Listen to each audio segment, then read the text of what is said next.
What's good, and welcome back to my channel. It's J Nicole with K Ishmael with no A. J Nicole Ishmael, that is me. So I figured that because, you know, I'm a music major at Central State University, it's like less than 30, or probably, I know it's less than 50, as, you know, just a music major in general at this school. I figured that maybe, just maybe, I should give you all a little insight of my major, right? For this video, I decided to let you all know how I learned my scales using my fingers.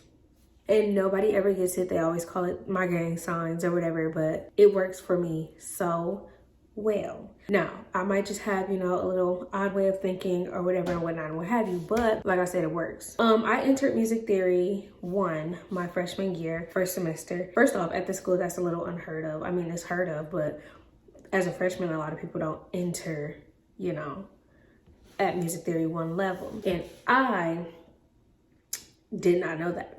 I didn't know that until after I was already in the class. First off, do not mind the stuff behind me because I'm not moving it. I don't feel like moving it. I was doing something. I was using my bed as a table, so disregard everything behind me. So we'd had an entrance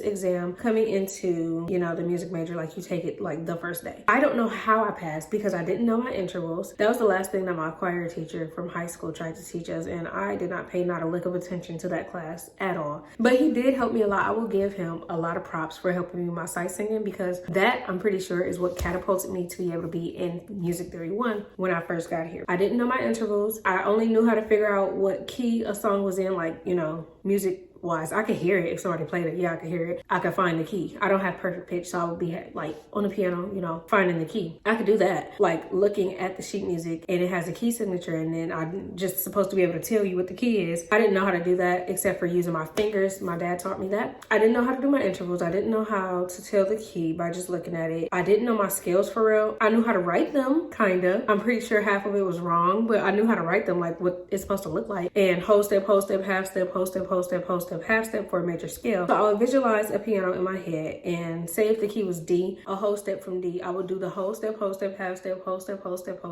step. Visualize a piano where it's D, and a whole step from D is E, and then, you know, go from there. For the purpose of this video, we are going to be talking about how to learn your scales using your fingers. So first off, what I did to learn my scales, because like I said, I didn't just know them when I first got here, but I had to learn them like in less than a month. So like way less than a month, because the class was not gonna wait for me, because they already knew their skills. Like everybody else in there, I think all of them already knew their skills, but I didn't. So one thing that I did, I'm gonna grab my music theory book and I'm gonna show y'all in a second. The very first thing that I did to, you know, sit down, I'm about to learn these scales, is I wrote out every single scale, ones that existed and ones that didn't. I wrote out A sharp, A flat, and I made all the scales for them. B sharp, B flat. Now we all know that there is no B sharp. I did it anyway. It'll visually help me see a pattern between B flat, and B sharp, the scales, if you get what I'm saying. Another thing that I did was I listened, because we had to do, like, I guess you can call them popcorns or whatever in class. He'll ask for the whole scale from one student. So I would listen. I mean, it's music, right? So use music, you know, to help you learn it. I listened to the rhythms that they were saying these scales in, and I could like hear that with this scale, this is the rhythm that they were saying it in. A flat, B flat, C, D flat, E flat, F, G, A flat, B flat, C. That's what I heard. So I'm gonna do it again. A flat, B flat, C, D flat, E flat, F, G, A flat. A flat, B flat, C, D flat, E flat, F, G, A flat. I don't know why, but that stuck. For some of them, it kind of sounded the same, but I don't know. I could just feel that it was different. Audio, visual, and tactile learning just all like into one. Like, it literally takes everything for me to learn one thing. Obviously, we don't do C. It's all sharps, all flats, or all naturals. But I still wrote it on that paper. I wrote down all of them. So I'm gonna give you an example, because when you write it out, it sticks with you better mentally. So I'm not gonna like write it out for you so you can screenshot it, nothing like that. So, okay. So as you can see right here, that obviously we don't use E sharp. It is such thing as E sharp. And you see that next it says F double sharp and G double sharp. Those do exist. Like, those notes do exist. And I wrote them as like 2 sharps, even though like if you're writing it music-wise, like notation, is an X with 2 little dots by it. It looks like that.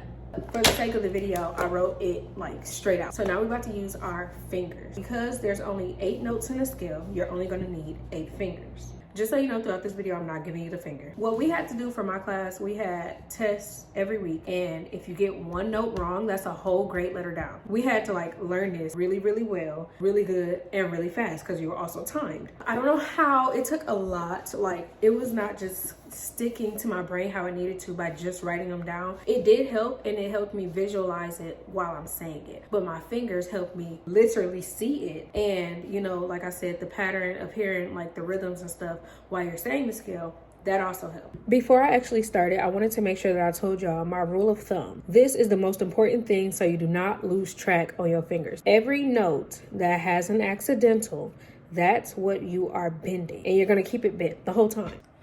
So we're going to use the scale E because I already wrote it out for you. We're going to use that as our test dummy. So we're going to say the scale. Once again, we're only using 8 fingers. We're going to count out these 8 fingers and then we're going to bend the other 2. I know that you know where 8 fingers is at, but we're going to do it anyway just to make everything visualized. 1, 2. I can't move that one by itself, but 2, 3, 4, 5, 6, 7, 8. So that means that these 2 extra fingers, we're gonna bend those because we're not using those. So bend them more than you're gonna bend the ones with the accidental because you're not gonna use them. This is where all of our notes for the scale is at. So this is scale degree 1, 2, 3, 4, 5, 6, 7, and 8. Now, if you know anything about scales, you know that you go up and then you go down. But when you go up, scale degree and the last scale degree, so scale degree 1 and scale degree 8 is the same thing. You have to keep that in mind. So this scale degree 1 and this scale degree 8 is the same thing. So we are going to say just a E, like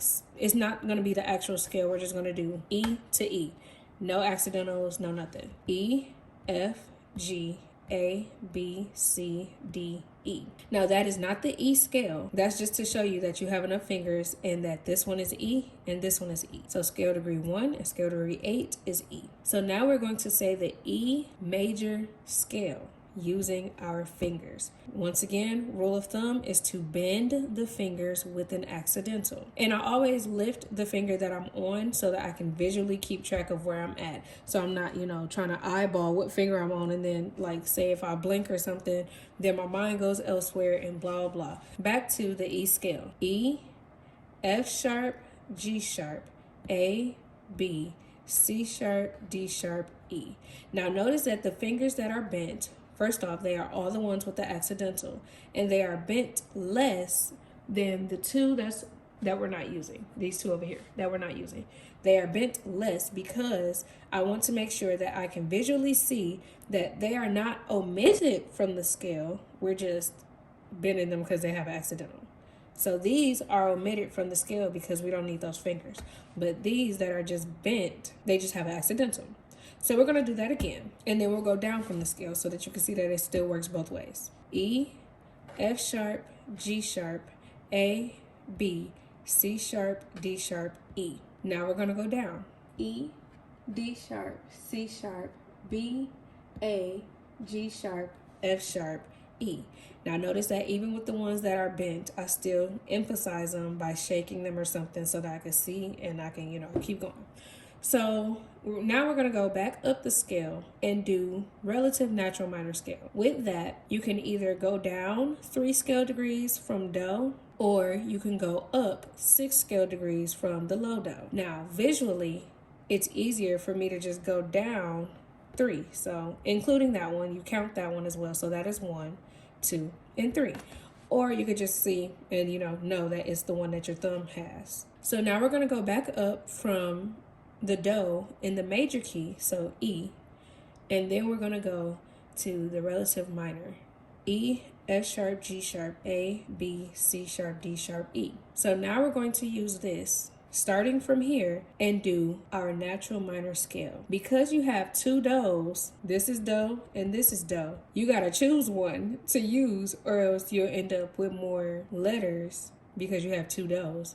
Then you do scale degrees. I usually use my right hand because it's still out. And then when I switch from over here, this is the last one, I just go straight to right here because my pinky is smaller anyway. So it's easier to visualize it and like actually see it. So now we're going to say the natural minor scale, starting on C sharp, which is also your right thumb. C sharp, D sharp, E, F sharp, G sharp, A, B, C sharp. Now, just so you know, I might know my scales and you might hear the rhythm with it, But I straight use my fingers to say that because it's easier for me to see. I don't know why.